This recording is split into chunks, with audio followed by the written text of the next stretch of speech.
Assalamualaikum warahmatullahi wabarakatuh. Oke, untuk pertemuan kali ini kita akan membahas tentang penaksiran anggaran penjualan. Nah, untuk menyusun sebuah anggaran penjualan diperlukan sebuah penaksiran atau biasanya disebut dengan forecasting. Nah, forecasting itu berkaitan dengan tentang jumlah barang yang akan diproduksi, jumlah barang yang mampu terjual, serta mengenai harga barang tersebut. Penaksiran anggaran penjualan itu terbagi menjadi dua. Yang pertama ada penaksiran bersifat kualitatif, kemudian yang kedua ada penaksiran bersifat kuantitatif. Nah, apa sih perbedaan dari kedua penaksiran tersebut? Penaksiran kualitatif merupakan cara penaksiran yang menitik beratkan pada pendapat seseorang. Cara penaksiran ini umumnya terdiri atas kelima pendapat. Yang pertama pendapat dari manajemen puncak, kemudian kedua pendapat dari bagian penjualan, ketiga pendapat dari lembaga-lembaga penyalur atau channel of distribution, keempat pendapat konsumen, dan kelima pendapat para pengamat atau para ahli. Kemudian yang kedua adalah penaksiran bersifat kuantitatif. Penaksiran yang bersifat kuantitatif merupakan cara penaksiran yang didasari pada hasil-hasil perhitungan dengan menggunakan berbagai metode statistika. Atau kalau kalian nggak tahu statistika itu apa, itu metode yang berkaitan dengan perhitungan seperti matematika. Penggunaan penaksiran ini diharapkan dapat menjauhkan dari sudut pandang subjektivitas, artinya dari sudut pandang perorangan. Nah, ada dua metode statistik penaksiran anggaran penjualan yang perlu kalian ketahui. Nah, yang akan kita bahas ini yaitu yang pertama ada metode tren bebas atau free hand method dan metode tren moment atau moment method. Nah, jadi kalian bisa membedakan ya kalau penaksiran kualitatif itu sifatnya subjektif, artinya dia pendapatan dari berbagai kalangan. Kalau penaksiran secara kuantitatif artinya dia dihitung secara statistika. Yang akan kita bahas pertama kali adalah metode tren bebas atau free hand method, di mana metode tren bebas ini dia mengganti garis patah-patah yang terbentuk dari data historis menjadi garis lurus dengan cara bebas sesuai dengan intuisi dari orang yang bersangkutan atau dari orang yang membuat metode tren bebas ini. Untuk lebih jelasnya, silakan perhatikan data historis yang sudah saya buat. Saya punya data penjualan teh kemasan. Di sini ada kolom bulan dan kolom banyaknya penjualan. Nah, di kolom bulan ini saya punya bulan Januari, Februari, Maret sampai dengan bulan Desember 2019. Artinya saya punya data penjualan selama 1 tahun. Nah, di sini terlihat data penjualannya bulan Januari itu terjual 800 botol, kemudian Februari 1 juta botol, sampai dengan bulan Desember. Di Desember itu terjual 2.100.000 botol teh kemasan. Nah, dari data ini kita buat dia menjadi sebuah grafik. Kita buat sebuah grafik. Nah, grafiknya seperti ini ya, kalian sudah sering lihat grafiknya.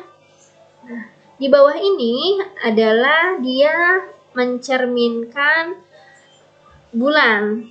Ya. Bulan pertama, bulan kedua, bulan ketiga sampai bulan ke-12 karena saya punya data itu selama 12 bulan.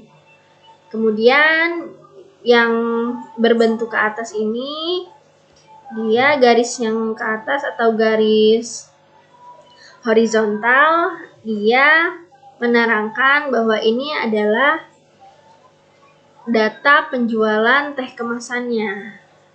Oke, bagaimana cara membuat grafik ini, Bu? Nah, silakan perhatikan grafiknya. Nah, di bulan pertama, di bulan Januari, ini saya punyai penjualannya sebesar 800.000 botol. Nah, kita lihat di sini. Bulan pertama, nah karena rentangnya itu 500.000, lihat 800.000 itu berhenti di titik mana? Nah, ini bulan pertama berhenti di 800.000 botol. Artinya di sini dia titik penjualannya. Begitupun bulan kedua, itu di bulan Februari, dia terjual 1 juta botol. Nah, kita buat titiknya di bulan kedua, bulan Februari, titiknya di angka 1 juta. Kemudian untuk bulan ketiga, bulan Maret, dia terjual 1.300.000 botol. Nah, ini bulan ketiga, titiknya ada di 1.300.000 botol. Oke, titiknya berada di sini. Begitupun sampai dengan bulan ke-12. Nah, dia ada di sini. Setelah titik-titiknya ini kita buat, kita sambungkan dari titik pertama ke titik kedua, titik 2 ke titik ketiga, titik ketiga titik keempat, nah sampai dengan titik ke-12. Nah, ini terlihat berarti ya kenaikan dan penurunan penjualan teh kemasannya.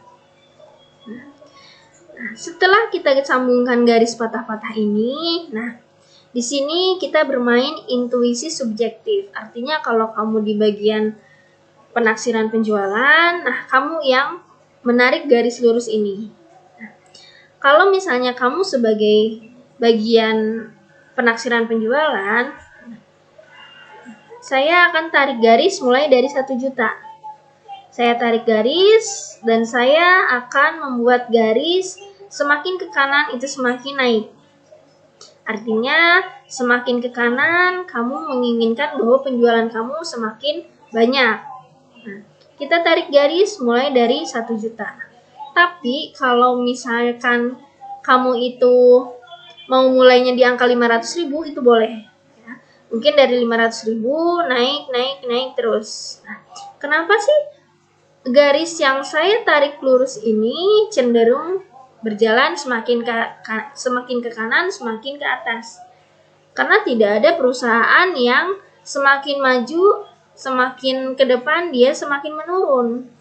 Tapi semakin ke depan dia ingin semakin penjualannya itu naik. Makanya kurvanya itu dari sebelah kiri lurus ke kanan, tapi dia berjalan naik. Ya. Oke. Dari sini saya tarik garis dari 1 juta ke kanan atas.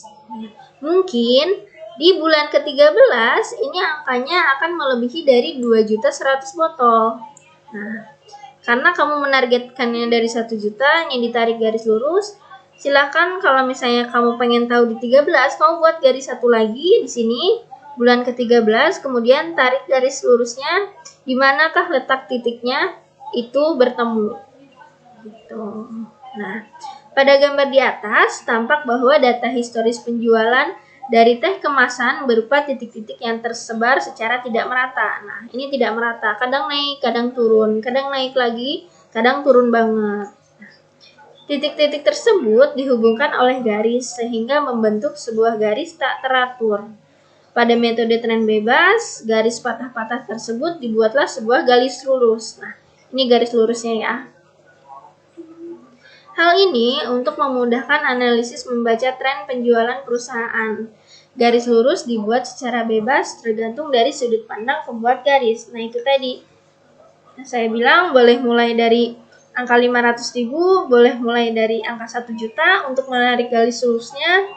Tapi boleh juga kamu mau mulai misalnya di angka 1.500.000 itu pun boleh. Nah, oke, itu mengenai metode tren bebas.